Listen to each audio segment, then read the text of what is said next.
Bismillahirrahmanirrahim. Assalamualaikum warahmatullahi wabarakatuh. Nama saya Wana Asmina binti Wan Muhammad Nizam, merupakan seorang pelajar UUM Shah Alam, mengambil jurusan Ijazah Sarjana Muda Pendidikan dan Pengurusan. Pada hari ini saya akan menerangkan secara ringkas PowerPoint daripada hasil kerja kursus saya. Tajuk kerja kursus saya ialah pengenalan kepada komunikasi. Kepentingan komunikasi antara budaya dalam kalangan masyarakat Malaysia seperti berikut. Pertama, menyelesaikan konflik-konflik dengan cekap bagi memenuhi pembelajaran pelajar-pelajar yang datang dari budaya yang berbeza. Kedua, keupayaan mencipta dan berkomunikasi visi yang berinspirasi adalah kritikal kepada kejayaan sesuatu organisasi. Ketiga, kecekapan dalam komunikasi antara budaya boleh membantu dalam menganalisis dan meramal strategi komunikasi yang berkesan dan strategi kepimpinan transformasi yang berpengaruh dalam seluruh konteks budaya yang berbeza. Keempat, komunikasi juga penting untuk organisasi dan negara-negara yang mengambil bahagian menghargai perbezaan budaya antara satu sama lain bagi memastikan pertumbuhan dan kejayaan dalam perniagaan antarabangsa. Kelima, perbezaan budaya juga boleh diuruskan dengan lebih berkesan, seterusnya merapatkan jurang komunikasi di antara negara dalam rundingan dagangan. Kelima, kepentingan kompetensi dalam komunikasi antara budaya yang sekaligus boleh meningkatkan prestasi kerja mereka.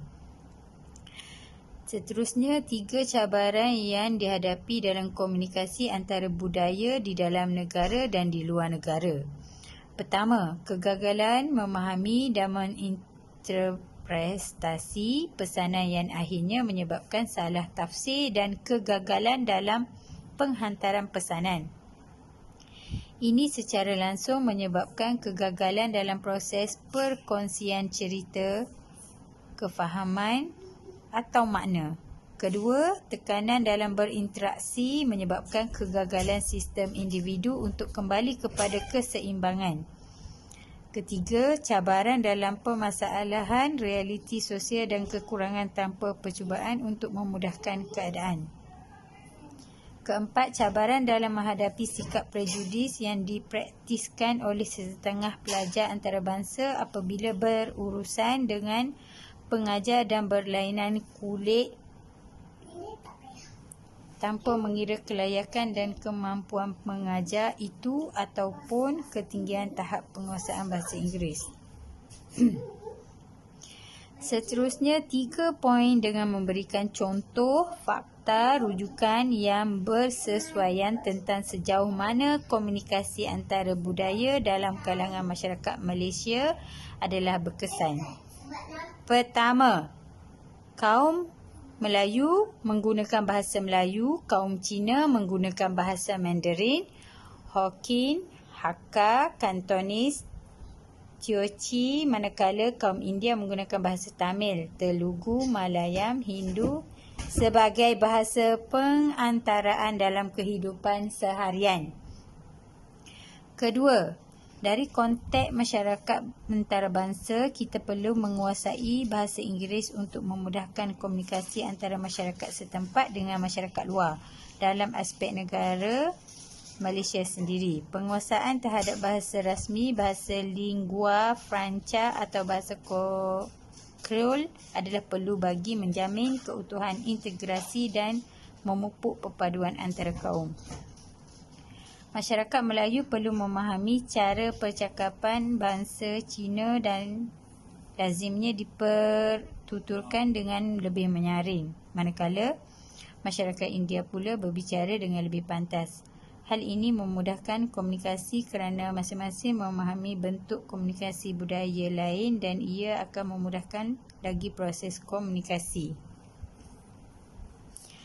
Seterusnya, strategi yang berkesan bagi memperbaiki kemahiran komunikasi antara budaya dalam kalangan penduduk yang tinggal di Malaysia.